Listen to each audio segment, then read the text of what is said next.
કાળો કારોબાર, નકલીનો કાળો કારોબાર રોજ આગળ વધી રહ્યું છે। ગુજરાતમાં એવી કોઈ વસ્તુ નથી કે જે તમને નકલી મળતી ન હોય।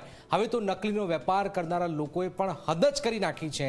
દર્દીઓના જીવ સાથે પણ રમત રમવાના મોટા ખેલનો પર્દાફાશ થયો। નકલી દવાઓનો મોટો જથ્થો જપ્ત થયો છે। ક્યાંથી ઝડપાયો નકલી દવાનો જથ્થો? આવો જોઈએ, જાણીએ, સમજીએ।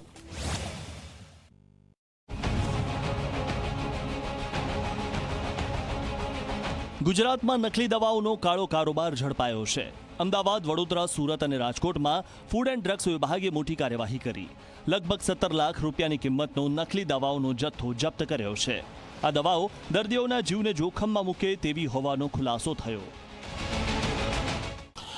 રાજ્યના ફૂડ એન્ડ ડ્રગ્સ ડિપાર્ટમેન્ટે રાજ્યના જુદા જુદા 4 શહેરોમાં કરેલી દરોડાની કાર્યવાહીમાં કુલ 17 લાખની ડુપ્લિકેટ દવાઓ પકડાઈ છે। અમદાવાદની વાત કરીએ તો અમદાવાદ શહેરના સીટીએમ વિસ્તારમાં આવેલા ચુનીલાલ પાર્ક સોસાયટીના B2 બંગલામાં રહેતા નિલેશ ઠક્કરને ત્યાં અને આ ઉપરાંત બાપુનગરમાં રહેતા જે જગદીશ જોશી કે જેમનું પારસ કેમિસ્ટ તરીકેનો બિઝનેસ છે, ચામુંડાનગર ધાર્મિક એપાર્ટમેન્ટ નજીક આવેલી જે કાંતા એસ્ટેટ છે ત્યાં, એટલે આપ જોઈ શકો છો હાલમાં આ ચુનીલાલ પાર્ક સોસાયટી જે સીટીએમની ત્યાં જ નિલેશ ઠક્કરનો આ રહેણાંક વિસ્તાર છે।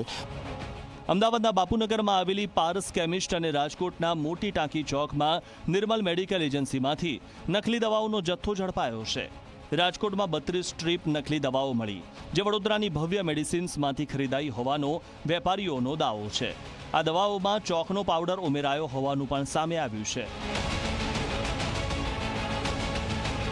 અમદાવાદ, બરોડા, રાજકોટ અને સુરત ખાતે દરોડા પાડીને લગભગ 17 લાખ જેટલી કિંમતની બનાવટી સ્પુરિયસ નકલી દવાઓ પકડી પાડેલ છે તથા અલગ અલગ જગ્યાએ દરોડા દરમિયાન 20 જેટલા દવાના નમૂના લઈને લેબોરેટરી પૃથ્થકરણ માટે મોકલવામાં આવેલા છે। આના જે મુખ્ય સૂત્રધાર કહીએ તો અમદાવાદ ખાતે અરુણસિંહ અમીરા કે જે વટવામાં રહે છે અને શ્રી નિલેશ ઠક્કર કે જે અમરાડીમાં રહે છે, તેઓના ઘરે કોઈપણ જાતના લાયસન્સ વગર બિલે અન્ય રાજ્યોમાંથી આ બનાવટી દવાનો મોટો જથ્થો સંગ્રહ કરેલો હતો। જે મેન્યુફેક્ચરર આના કરતા હરતા હોય, બરાબર છે, ઓફિશિયલી એના હસ્તક જ એ લોકોએ કરવું પડે। બાકી અહીંયા તો ટ્રેડિંગ વાળા, અમે તો જસ્ટ ટ્રેડિંગ વાળા માણસો છીએ। હવે આની અંદર બોક્સ જે છે, બરાબર છે, બોક્સની બહાર જે માર્કો છે એ તમે સ્કેન કરો તો કંપનીનો ઓફિશિયલ બતાવે છે। હવે અંદર તો એક વ્યક્તિ કોઈ ચેક તો ના કરતો હોય। ગાંધીનગરમાં ખોરાક અને ઔષધ નિયમન તંત્રએ આ મામલે તવાઈ બોલાવી છે।